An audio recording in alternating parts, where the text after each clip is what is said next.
দুই নম্বর অসিদ্দিক, সত্যবাদী যারা, যারা ঈমানের উপরে সত্যবাদী ছিলেন। সিদ্দিক কারা? এটা সূরা হুজরাতে আল্লাহ বলেছেন, ইন্নামাল মুমিনুনা আল্লাযীনা আমানু বিল্লাহি ওয়া রাসূলিহি, যারা আল্লাহ এবং রাসূলের উপর ঈমান এনেছে, বিশ্বাস করেছে। সুম্মা লাম ইয়ারতাবু, ঈমান আনার পরে ঈমান আনার বিষয়ে সন্দেহ পোষণ করে নাই। ওয়াজাহিদু বিআমওয়ালিহিম ওয়া আনফুসিহিম ফি সাবিলিল্লাহ, ঈমান আনার পরে জান এবং মাল দিয়ে আল্লাহর রাস্তায় যারা সংগ্রাম করেছে, আল্লাহ বলেন উলাইকা হুমুস সাদিকুন, ঈমানের দাবিতে তারাই হলো সিদ্দিক, তারা হলো সত্যবাদী। যারা বলে সুবহানাল্লাহ। তাহলে সিদ্দিক আমরা মোটামুটি কারা একটু বুঝতে পেরে গেলাম। তিন নম্বর হচ্ছে সালিহিন, নেক বান্দা, নেককার, পরেজগার, মুত্তাকি বান্দা যারা, তারা হলো সালিহিন। আর শহীদ কারা? যাদের কাছে ইসলামের জন্য, আল্লাহর জন্য, কোরআনের কাছে জীবনটা আল্লাহর জন্য দেওয়ার জন্য তাদের কাছে পৃথিবীর সব কিছু তুচ্ছ ছিল। আল্লাহ রাসূল বলেছেন, এই মাত্র বার হয়ে পড়ো ঘর থেকে, সঙ্গে সঙ্গে বার হয়ে গেছে। জমিতে ধান আছে, ব্যবসা আছে, মেয়েটা বড় হয়েছে, বিয়ে দিতে পারে না, ওসব কোনো দেখার দরকার নেই। চিন্তা করতে পারছেন কি ঈমান তাদের? যখনই আল্লাহর নবী বলেছেন চলো তাবুকে যাব, চলো হুনায়নে যাব, চলো বদরে যাব, চলো উহুদে যাব, সঙ্গে সঙ্গে বার হয়ে গেছে। আর দেখার সময় নাই যে আল্লাহ রাসূল দেখেছেন আমরা ঘরে বসে থাকবো, এখন অজুহাত দেখাবো, এইটুকু সময় তাদের ছিল না। এবং গিয়েছে, তাদের জীবনটা আল্লাহকে দিয়ে, আল্লাহকে রাজি খুশি করে তারা জান্নাতি হয়ে গেছেন। সুবহানাল্লাহ। তাদের নাম কি বাবা? শহীদ। তাদের নাম কি? শহীদ। আল্লাহ সূরা নিসায়ে 69 নম্বর আয়াতে এই কথাটাই বলেছেন, হেদায়েত প্রাপ্ত চার শ্রেণীর মানুষ, নবীরা, সিদ্দিক, শুহাদা, সালেহীন। সুবহানাল্লাহ। সেই রকম একজন শহীদের কথা শোনাবো। এটা সূরা ইয়াসিনের মধ্যে আলোচনায় এসেছে। আপনারা সূরা ইয়াসিন পড়েন না? পড়েন? জি। বেশিরভাগ সময় আমরা ফজরের নামাজে পড়ি, তাই না বাবা? কোরআনের কিছু স্পেশাল সূরা রয়েছে, যেমন আয়াতুল কুরসি আছে না? আল্লাহু লা ইলাহা ইল্লা হুয়াল হাইয়ুল কাইয়্যুম লা তা'খুযুহু সিনাতুন ওয়া লা নাওম লাহু মা ফিস সামাওয়াতি ওয়া মা ফিল আরদ মান যাল্লাযী ইয়াশফাউ ইনদাহু ইল্লা বিইذনিহি ইয়ালামু মা বাইনা আইদিহিম ওয়া মা খালফাহুম ওয়া লা ইউহিতুনা বিশাইইন মিন ইলমিহি ইল্লা বিমা শাআ ওয়াসি'a কুরসিয়্যুহুস সামাওয়াতি ওয়াল আরদ ওয়া লা ইয়াউদুহু হিফযুহুমা ওয়া হুয়াল আলিয়্যুল আযীম। সুবহানাল্লাহ। আয়াতুল কুরসিটা আপনারা যারা নামাজ পড়েন, সালাম ফিরানোর পরে কিছু স্পেশাল দোয়া আছে। তার মধ্যে একটা দোয়া হলো আয়াতুল কুরসি। আপনারা বেশিরভাগ যারা বসে আছেন নামাজে পড়ার মানুষ, কিছু আমলের কথা শুনুন, ইনশাআল্লাহ কাজে লাগবে। সালাম ফিরিয়ে আল্লাহর নবী সঙ্গে সঙ্গে রব্বানা যালামনা, আমরা যেরকম করি সালাম ফিরিয়ে সঙ্গে সঙ্গে, এটা সালাম ফিরানোর পরে কিছু তাসবিহ, তারপরে দোয়া। কারণ নামাজের পরে আল্লাহ দোয়া কবুল করে, যেটা বলে সুবহানাল্লাহ। ফরজ নামাজের পরে দোয়া কবুল হয়, তাহলে দোয়া করবে। তবে কিছু স্পেশাল তাসবিহ পড়ে নেবেন না, কিছু জিকির করে নেবেন। তার মধ্যে একটার নাম হলো আয়াতুল কুরসি, যেটা আমি একটু তেলাওয়াত করলাম। এটা তৃতীয় পারার প্রথম পৃষ্ঠায় আছে, একদম তৃতীয় পারা খুললেই পেয়ে যাবেন। 3 নম্বর পারা, সূরা বাকারা 255 নম্বর আয়াত। এই সূরার এই আয়াতটি যদি কোনো মানুষ ফরজ নামাজের পরে পড়ে, জান্নাতে যাওয়ার জন্য শুধুমাত্র তার একটা দরজা তার জন্য বন্ধ আছে। মানে সে লোক জান্নাতে যাবে, একটাই দরজা তার জন্য আটকে আছে। ওই দরজাটার নাম হলো মৃত্যু নামক দরজা। কি বলবো বাবা? মৃত্যু নামক দরজা। তার মানে হলো প্রত্যেক ফরজ নামাজের পরে, পাঁচ ওয়াক্ত নামাজের পরে সালাম ফিরানোর পরে যদি কোনো ব্যক্তি আয়াতুল কুরসি পড়ে, তিনি মারা যাওয়ার সাথে সাথে আল্লাহ তাআলা তাকে জান্নাত দান করবেন। জোরে বলুন সুবহানাল্লাহ। একটা ফজিলত। আরেকটা হলো, আপনি রাত্রেবেলা আয়াতুল কুরসি পড়ে ঘুমাবেন, সকাল পর্যন্ত, ফজর পর্যন্ত আল্লাহ তাআলা সমস্ত রকম ক্ষতির হাত থেকে আপনাকে এবং আপনার বাড়ির পাহারাদার ফেরেশতারাই হয়ে যাবে। জোরে বলুন না সুবহানাল্লাহ। তাহলে পড়তে অনেক সহজ, মুখস্থ একটু করতে হবে, পড়তে হবে। আল্লাহ আমাদের এই দুটো ফজিলতের কথা শুনিয়েছেন, শোনাবেন। তো যে সূরাটি আলোচনা করব, সূরাটির নাম হলো ইয়াসিন। কি নাম বললাম? ইয়াসিন।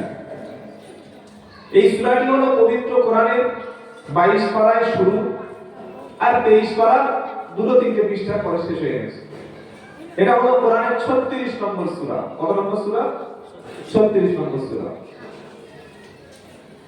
এবং আল্লাহর নবী সাল্লাল্লাহু আলাইহি ওয়াসাল্লামকে আল্লাহ তাআলা কোরআনে একটা স্পেশাল নাম ধরে ডেকেছেন। তিনি বলেছেন, হে আমার ইয়াসিন। এটা রাসূলের একটা নাম। জোরে বলুন সুবহানাল্লাহ। যেমন কোরআনুল কারীমের মধ্যে রাসূলকে অনেক নামে ডাকা হয়েছে। সূরা মুজাম্মিল আল্লাহ বলেছেন, আল্লাহ রাসূল সাল্লাল্লাহু আলাইহি ওয়াসাল্লাম তিনি একদিন চাদর নিয়ে ঘুমিয়ে আছেন। চাদর। তো আল্লাহ তাআলা রাসূলকে ডাকবেন। কিভাবে ডাকবেন? নাম ধরে ডাকলে অপমানিত হবে না, হবে না? আল্লাহর কাছে সবচাইতে সম্মানের যিনি, এই পৃথিবীতে আর অন্য কেউ নন, তিনি হলেন বিশ্বনবী মুহাম্মদ মুস্তাফা সাল্লাল্লাহু আলাইহি ওয়াসাল্লাম। তো তিনি তার হাবিবকে যখন ডাকবেন, নাম ধরে তো ডাকবেন না, ও মুহাম্মদ, ইয়া মুহাম্মদ বলবেন না। তিনি কি বলছেন? ইয়া আইয়ুহাল মুযাম্মিল কুমিল লাইলা ইল্লা কলিলা। 29 পারা সূরা মুজাম্মিল। ও আমার চাদর ঢাকা ব্যক্তি, চাদর দিয়ে শুয়ে থাকা ব্যক্তি, কম্বল মুড়ি দেওয়া ব্যক্তি, উঠুন, আপনার রবের জন্য রাত্রিবেলা উঠে পড়ুন আর নামাজে দাঁড়িয়ে যান। বলুন সুবহানাল্লাহ। রাসূলকে আরেকবার ডাকার প্রয়োজন হচ্ছে। তারপরে সূরার নাম মুদাসসির, আবার ডাকছে, ইয়া আইয়ুহাল মুদাসসির উকাদির রাব্বাকা ফাকাব্বির ওয়া থিয়াবাকা ফাতাহহির। ওটা 29 পারা সূরা মুদাসসির। আল্লাহ বলেছে, ও আমার কাপড় দিয়ে ঢেকে থাকা ব্যক্তি, উঠে পড়ুন। ফাআনদির, মানুষকে সতর্ক করুন। রাসূল সাল্লাল্লাহু আলাইহি ওয়াসাল্লামের কাজ হলো মানুষকে সতর্ক করা, সাবধান করা। কিসের? জাহান্নামের আযাব থেকে, খারাপ রাস্তা থেকে, নোংরামি থেকে, অশ্লীলতা থেকে, বাজে পথ থেকে মানুষকে সাবধান করা। এই কাজটা কাদের? জোরে বলুন, রাসূলদের। হয়ে গেল। আবার এই সূরা ইয়াসিনের মধ্যে আল্লাহ রাসূলকে আল্লাহ সম্বোধন করছেন, ইয়াসিন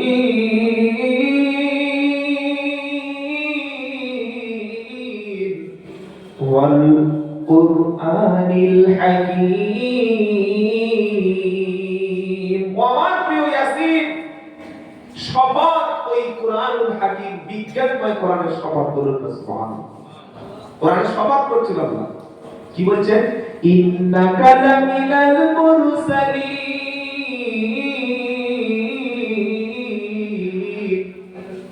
আপনি রাসূলদের মধ্যে একজন রাসূল। সুবহানাল্লাহ বলছেন না?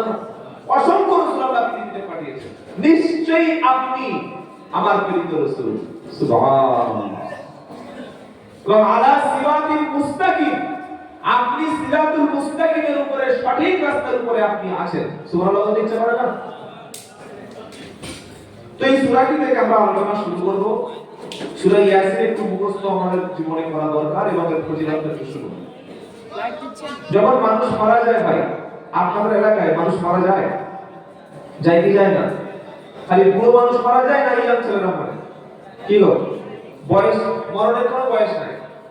মরণের কোনো বয়স নাই। আমি যে বেঁচে আছি, আপনারা যে বেঁচে আছেন, এই যে কথা শুনছেন, বা আগামীকাল পর্যন্ত বাঁচবো, এরকম কোনো গ্যারান্টি, কোনো ওয়ারেন্টি, কোনো রকমের সিওরিটি আমাদের হাতে নাই। যে প্রত্যেকটা সেকেন্ড আমি বেঁচে আছি এটা আল্লাহর অশেষ দয়া ছাড়া কিছু না। কার দয়া বেঁচে আছি? কার দয়ায়? আল্লাহর দয়া। এজন্য কোনোদিন কোনো ব্যক্তির প্রশংসা নয়, প্রশংসা হবে কার? আল্লাহ।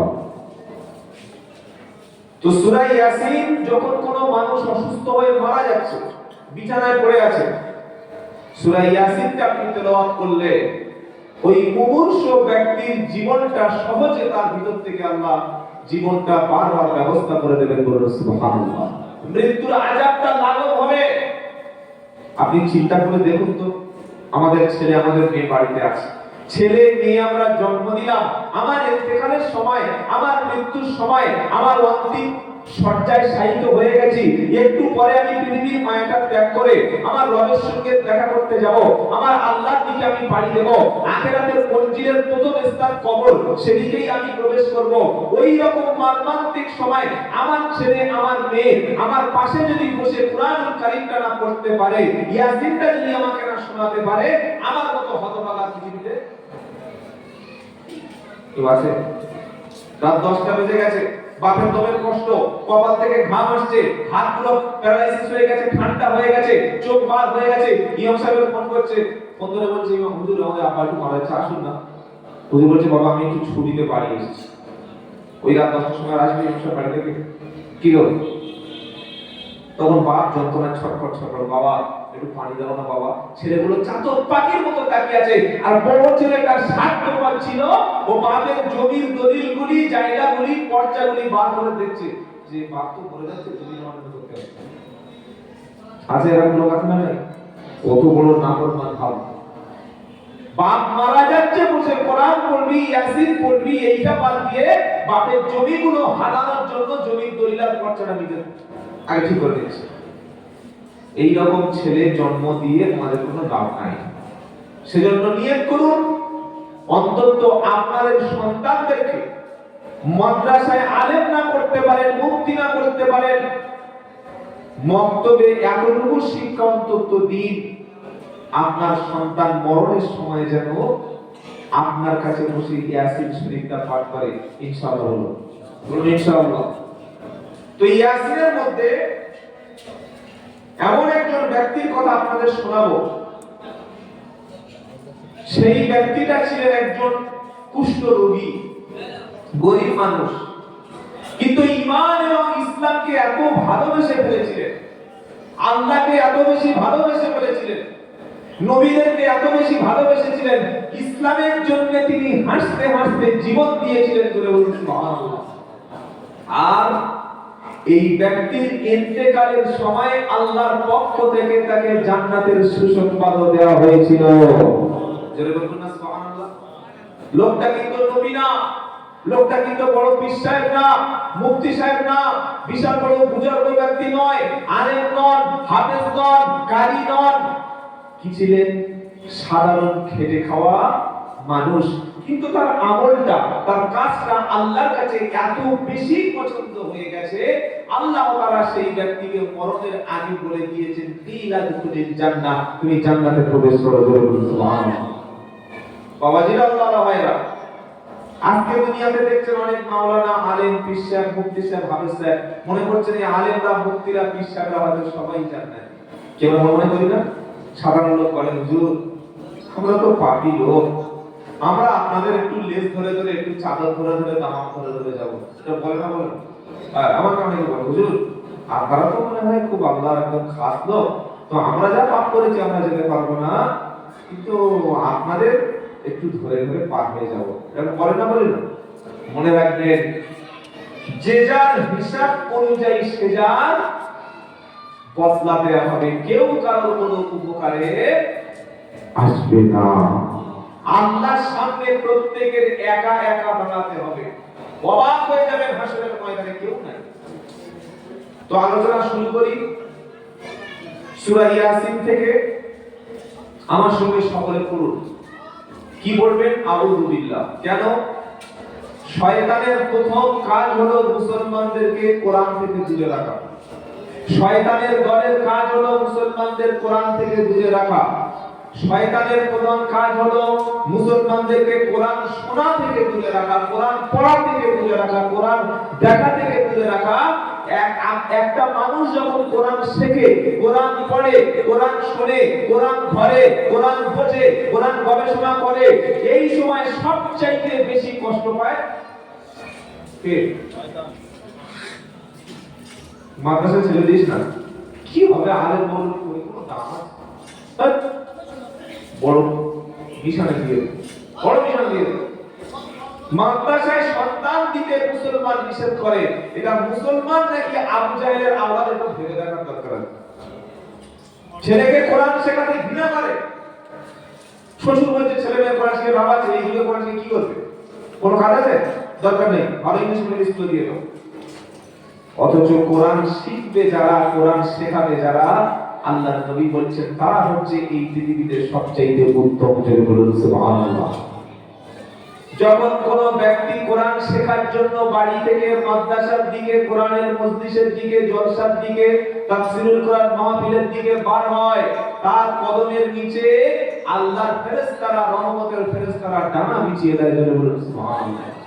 তাহলে আপনি বলতে পারলেন তো শয়তান চায় না যে আপনারা কোরআন শুনুন। আর এরকম কোরআনের মজলিস দিয়ে এই মজলিসে যারা আসতে পারলো না, তাদের মতো কপাল ফাটার একটাও নাই। কি গো? হ্যাঁ, প্রচুর লোক থেকে বাজারে প্রচুর মানুষ, ওরা জানেই না যে এই কোরআনের মজলিসের গুরুত্ব কত। ওরা জানে যে আজকের এই মজলিসটা ওদের জীবনের শেষ মজলিস হতে পারে। ওরা জানে না এটা হেদায়েতের মজলিস, এটা গুনাহ মাফের মজলিস, এটা ফেরেশতাদের মজলিস, আল্লাহ ওয়ালাদের মজলিস, কোরআন ওয়ালাদের মজলিস, নবী ওয়ালা মজলিস, আল্লাহ রহমত প্রত্যেকটা মুহূর্তে নাযিল হচ্ছে, সেই মজলিস হচ্ছে এই মজলিস। সুবহানাল্লাহ। ওরা জানে? জানে না। কেন? গোবরে একটা পোকা হয়, কালো কালো পোকা, দেখেছেন বাবা? আর আপনারা কি বলে? হ্যাঁ, গোবরে পোকা। আমাদের বাড়াইতে বলে গোবরে পোকা। দেখবেন কালো কালো পোকা। ওকে যদি বিরিয়ানি রান্না করে বিরিয়ানির ওই যে হাঁড়ি বা বিরিয়ানির প্লেটের উপরে তুলে দেন, তো থাকবে কি বল? সঙ্গে সঙ্গে ভালো। বিরিয়ানির সেন্টটা ওর কাছে এত বাজে লাগবে, তোমার ও নেমে নেমে শুয়ে শুয়ে শুয়ে শুকে শুকে কোথায় থেকে পায়খানা আছে, গু আছে, গোবর আছে, মলমূত্র আছে, কি গো স্টুল পড়ে আছে, সেখানে গিয়ে বসে মনের আনন্দে ছুটু ছুটু করে খাবে। ওর নাম কি? গোবরের পোকা। আবার একটা পোকা আছে যার নাম কোরআনে আছে, যাকে বলা হয় নাহাল, মানে মৌমাছি। এটা একটা পোকা, এটাও পোকা। ও কিন্তু গোবরে বসে না, পচা খাবারে বসে না, পেশাবখানায় থাকে না, পায়খানায় থাকে না, নোংরা আবর্জনা থাকে না। ও থাকে যত রকম ফুলের সেন্ট আছে, খুশবু আছে সেখানে। আপনি ওদের ঘরে গোবর দেবেন, এক সেকেন্ড দাঁড়াবে না। পায়খানার মধ্যে রেখে দেবেন, থাকবে না। ও বিরিয়ানির প্লেটে দেবেন, থাকবে না। পৃথিবীর সবচাইতে উত্তম জায়গায় বসবে, সেটা হচ্ছে ফুলের উপরে। ফুলের ঘ্রাণ নেবে, ফুলের সুন্দর মধুগুলো সংগ্রহ করবে। তার নাম হলো মৌমাছি। তার নাম কি? যার রুচি যেমন সে খাবে তেমন। কি বল? যার রুচি যেমন সে খাবে তেমন। তো আমাদের রুচি হলো কোরআন শোনা, কোরআন শেখা এবং কোরআন গ্রহণ করার ভিতরে বলুন ইনশাআল্লাহ। ঠকবেন না ইনশাআল্লাহ। চলুন পড়ুন আমার সাথে। আউযু বিল্লাহি মিনাশ শাইতানির রাজীম। বিসমিল্লাহির রাহমানির রহিম। বিতাড়িত মরদুদ শয়তানের ওয়াসওয়াসা থেকে আল্লাহর কাছে পানাহ চাই। পরম করুণাময় আল্লাহর নামে শুরু করছি, যিনি রহমান, যিনি রহিম। সুবহানাল্লাহ। এই কোরআনটা হচ্ছে রূহের খোরাক। আপনি দুদিন না ভাত খেলে, দুদিন না সবজি খেলে, দুদিন যদি না রুটি খান, দুদিন যদি না বিরিয়ানি খান, খাবার না খান, মরে যাবেন। কি গো? যাবেন। এক সপ্তাহ না খেলে মারা যেতে পারে। 3 দিন 4 দিন পানি না খেলে মারা যেতে পারে। এবার বলুন, কোন মানুষ যদি মাসে একবার করে খায়, তো কি বাঁচবে? বাঁচবে না। যদি এক বছরে একবার করে পানি খাওয়ার চেষ্টা করে, 5-7 দিন পরে 3 থেকে 4 দিনের বেশি পানি না খেয়ে থাকতে পারবে না, মারা যাবে। এই শরীরটা হলো মাটি থেকে তৈরি। কি থেকে? ওয়ালাকাদ খালাকনাল ইনসানা মিন সুলালাতিন মিন তিন সুম্মা খালাকনান নুতফাতা আলাকা ফাখালাকনাল আলাকাতা মুদগা। এটা সূরা মুমিনুন 18 পারার 1 পৃষ্ঠা শেষের দিকে আছে। আল্লাহ বলেছেন মানুষকে তৈরি করেছি মাটি থেকে, আর মানুষের খাবারটাও তৈরি করেছি মাটির মধ্যে থেকে। সুবহানাল্লাহ বলবেন না? আমাদের খাবার তৈরি হয় কোথায়? সব মাটির উপরে। শাক সবজি, ডাল, গম, চাল, ভুসি, আটা, রুটি, ময়দা, গম, তারপরে যত রকমের টমেটো, সবজি, মটর, শুঁটি, বেগুন, সব করে আসমান থেকে না জমিনে। হ্যাঁ, সব জমিনে। মানুষ মাটির তৈরি, আর খাবারটা এসেছে মাটি থেকে। কিন্তু আমাদের শরীরের মধ্যে একটা অমূল্য সম্পদ আছে, যার নাম রূহ। যার নাম কি? রূহ। ইয়াসআলুনাকা আনির রূহ কুলির রূহু মিন আমরি রাব্বি ওয়া মা উতীতুম মিনাল ইলমি ইল্লা কালিলা। 15 নম্বর পারা 9 নম্বর পৃষ্ঠা 9 নম্বর লাইন সূরা বনী ইসরাঈল। আল্লাহ নবীকে প্রশ্ন করা হলো, হে আল্লাহর নবী, রূহটা কি? রূহ এটা কি? নবী বললেন, আল্লাহ বলেন নবী বলুন, কুলির রূহু মিন আমরি রাব্বি। রূহটা হলো তোমার আল্লাহর নির্দেশ। জোরে বলুন সুবহানাল্লাহ। আল্লাহর নির্দেশে এটা পৃথিবী থেকে আমাদের কাছ থেকে চলে যায়। মানুষ মাটির, খাবারটাও এসেছে মাটি থেকে, আর রূহটা কিন্তু মাটি থেকে নয়। রূহটা এসেছে আলমে আরোহা, রূহের জগৎ থেকে। কথা বুঝতে পারছেন তো? একটা একটা করে বলুন ইনশাআল্লাহ। ওই ঝাঁপিয়ে টান দিয়ে ওরা ভাইয়ারা, আব্বা জানেরা, নানা জানেরা, বিশাল কান দিয়ে 2 ঘন্টা শীতকালে বকা ভেঙে গেছে। সোকা খুব শুনেছে, বাড়ি গেছে, বলল ঝাড় ফোড়া ছিলে, হ্যাঁ ওরা ছিল মানে জলে শুনছি না। কি শুনেছে একটু বলো, বলতে পারবো না রে, কোনো দাম নেই। যে কটা শুনবেন মুখস্থ করুন, কাজে লাগবে ইনশাআল্লাহ। মানুষ তৈরি মাটির, খাবারটাও মাটি থেকে। রূহটা এসেছে আলমে আরোহা থেকে, আর রূহের খাবারটা এসেছে উপর থেকে। রূহের খাবার, রূহের খোরাক হলো কোরআন। জোরে বলুন সুবহানাল্লাহ। কোরআন শুনলে, কোরআন পড়লে একজন মুমিন তবে বেঁচে থাকবে, মানে রূহটা টিকে থাকবে, রূহটা বেঁচে থাকবে। আর কোরআন যখন পড়বে না, কোরআন যখন শুনবে না, কোরআন যখন দেখবে না, কোরআন নিয়ে যখন চিন্তা ফিকির করবে না, তার রূহটা কি গো বাঁচবে না। এজন্য বহুত মানুষ আছে বেঁচেও মারা যায়। তার কাছে আল্লাহর কালাম শুনতে ভালো লাগে না, ওয়াজ নসিহত ভালো লাগে না, জিকিরের মজলিস ভালো লাগে না, দোয়ার মজলিস ভালো লাগে না, কোরআনের আলোচনা ভালো লাগে না। গান শুনলে দেখবেন টক কুমত লাগে। ঠিক আছে, কি আছে না? মানুষের রূহ শেষ। রূহের খাবার না দিলে রূহ শেষ হয়ে গেছে। এজন্য আমরা শরীরকে বাঁচানোর জন্য চেষ্টা করেছি, এই রূহের খাবারটা আমরা দিয়েছি। রূহের খাবার হলো কোরআন। রূহের খাবার দেওয়ার জন্য এই মজলিসে বসেছি, বলুন সুবহানাল্লাহ। তো সূরা ইয়াসিনের যে আলোচনাটা শুরু করছি সেটা হলো, একটা শহর ছিল, যে শহরের নাম হচ্ছে ইনতাকিয়া। আমি যেটা বলছি এটা আপনারা তাফসীরে ইবনে কাসিরে পাবেন, তাফসীরে মাআরিফুল কোরআনে পাবেন, তাফসীরে জালালাইনে পাবেন, তাফসীরে তাবারিতে পাবেন, অসংখ্য তাফসীর, এই সমস্ত তাফসীরে ঘটনাগুলি পাবেন। একটা শহর ছিল, যে শহরের নাম ছিল ইনতাকিয়া। এই শহরের মধ্যে হাজার হাজার মানুষ ছিল, প্রত্যেকটা মানুষ ছিল গায়র মুসলিম। আল্লাহ ছেড়ে অন্য মাবুদ, অন্য কোন উপাস্যকে তারা উপাসনা করত। আল্লাহ পাক পৃথিবীতে প্রত্যেকটা জাতির কাছে নবী পাঠিয়েছেন, জোরে বলুন সুবহানাল্লাহ। সব জাতির কাছে নবী পাঠিয়েছেন। যেমন ওয়াইলা মাদায়ানা আখাহুম শুআইবা ক্বালা ইয়া কওমি ইবুদুল্লাহ মা লাকুম মিন ইলাহিন গায়রুহু। সূরা আরাফ। আল্লাহ বলেছেন মাদায়ান বলে একটা শহর, একটা জাতি, একটা অধিবাসী ছিল। তাদের কাছে আমি আল্লাহ নবী শুআইব আলাইহিস সালামকে পাঠালাম। নবী শুআইব আলাইহিস সালাম গিয়ে বলল, ও আমার জাতি, তোমরা আল্লাহর ইবাদত করো আর তিনি ছাড়া কোনো ইলাহা নাই। জোরে বলুন। আচ্ছা, আরেকটা জাতির নাম হচ্ছে আদ জাতি। কি বললাম? আদ। যেমন আমরা কি জাতি বলবো? আমরা কি বাঙালি জাতি, জানেন না? এই তো আমরা বাঙালি। মুসলমানরা তো আমাদের মুসলিম আমাদের পরিচয়, কিন্তু জাতি হিসাবে কি বাঙালি।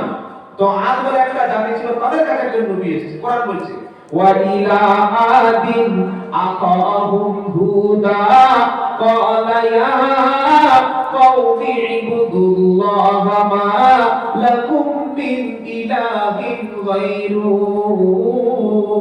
আদ জাতির জন্য তাদের মধ্য থেকে তাদের ভাই হুদকে নবী করে পাঠালাম। নবী হুদ আলাইহিস সালাম গিয়ে বলল, হে আমার জাতি, তোমরা আল্লাহর ইবাদত করো, তিনি ছাড়া তোমাদের কোনো ইলাহা নাই। জোরে বলুন। আচ্ছা, আরেকটা জাতি ছিল যারা পাহাড়ে বাস করত, যেমন আমাদের ওই দার্জিলিং, সিকিম, নেপাল, ভুটান, এই সমস্ত জায়গা হচ্ছে পাহাড়ি এলাকা। কি গো, তো ওই সামুদ বলে একটা জাতি ছিল, তারা পাহাড় কেটে পাহাড়ের তলায় বাস করত। তাদের কাছে আল্লাহ একটা নবী পাঠালেন। ওই নবীটার নাম হচ্ছে হযরত সালেহ আলাইহিস সালাম। সালেহ কি নাম বললাম?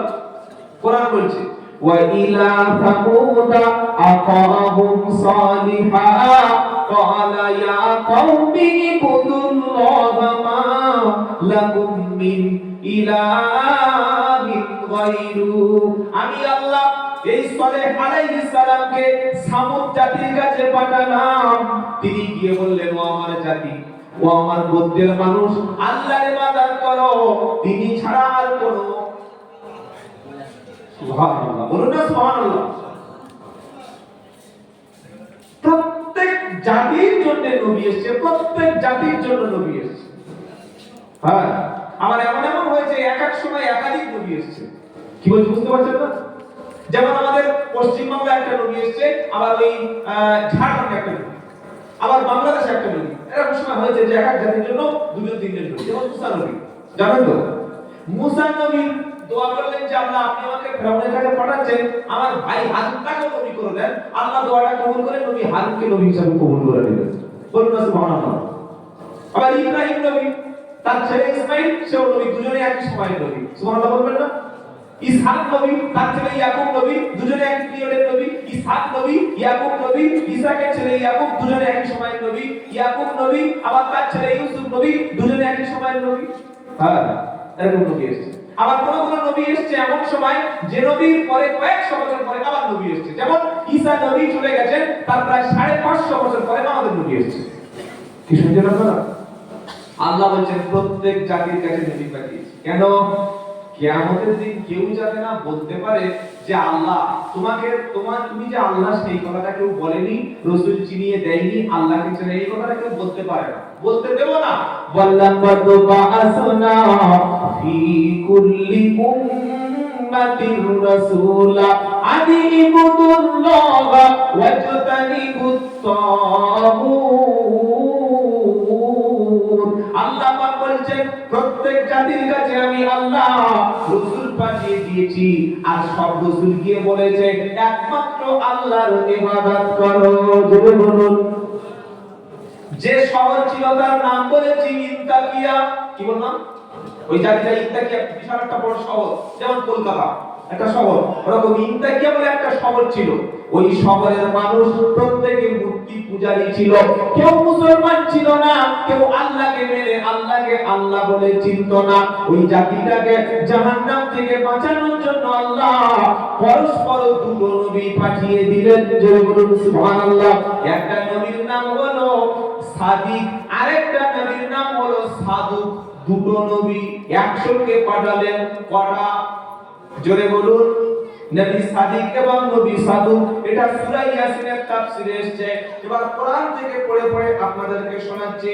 আল্লাহ পাক বলছেন, ইদু আরসালনা ইলাইহি মুসনাইনি। আমি আল্লাহ যখন ইন্তাকিয়া শহর, সেই শহরের প্রত্যেকটা লোক ছিল মুশরিক, সকলে আল্লাহ ছেড়ে অমুসলিমদের মতো মুশরিকরা তারা শিরক করত, মূর্তি পূজা করত। দুজন নবী গেল, দুজন নবী গিয়ে বলল, তাদেরকে সতর্ক বার্তা শোনালো। তারা বলল, নবী তোমরা মিথ্যাবাদী। ফাকাদ্দাবুহুমা, যখন নবী গিয়ে আল্লাহকে চিনতে বলেছে, রাসূলের কথাগুলো মানতে বলেছে, আল্লাহর উপরে ঈমান আনতে বলেছে, যখন নবী গিয়ে বলেছে লা ইলাহা ইল্লাল্লাহ, এই ইন্তাকিয়া সবলের মানুষ সকলে বলেছে তোমরা মিথ্যাবাদী। নাউজুবিল্লাহ। কি বলছো তোমরা? মিথ্যাবাদী। আল্লাহ বলেন ফাযাজনা বিসালিসি, কি শুনছেন? দুজন নবী পাঠিয়ে যখন তারা মেনে নিল না, আমি আল্লাহ এইবার তিনজনকে, তৃতীয় ব্যক্তিকে, তৃতীয় নবীকে শক্তিশালী হিসাবে পাঠিয়ে দিলাম। জোরে বলুন। তিনজন যখন নবী হলো, তাদের শক্তি যখন বেড়ে গেল, তিনজন নবী গিয়ে এই জাতিকে বললেন তোমরা আল্লাহর কথাটা শোনো। তারা বললেন ফাকালু ইন্না ইলাইকুম মুরসালুন, ওই নবীরা গিয়ে বললেন নিশ্চয়ই আমরা আল্লাহর পক্ষ থেকে তোমাদের কাছে এসেছি। জোরে বলুন না সুবহানাল্লাহ। আচ্ছা, আমি যে বক্তব্য করতে এসেছি বা যে বক্তারা আসবেন, আল্লাহ কি আমাদেরকে আপনাদের আসতে বলেছে? বুঝতে পারছেন না? আল্লাহ কিন্তু আপনার গ্রামে এসে আমাকে পূজা করতে বলেন। আপনারা দেখেছেন কিছু কথা শুনবেন বলে তাই এসেছি। আবার আপনাদের এলাকার আলেম ওলামারা, মুফতি সাহেব আমাদের এলাকা যায় না? মানে আমাদেরকে দাওয়াত করে নিয়ে যেতে পারে। হ্যাঁ, তার সাথে কি থাকে? টাকা থাকে না? টাকা দেবো না, একটা বক্তার মধ্যে কত বড়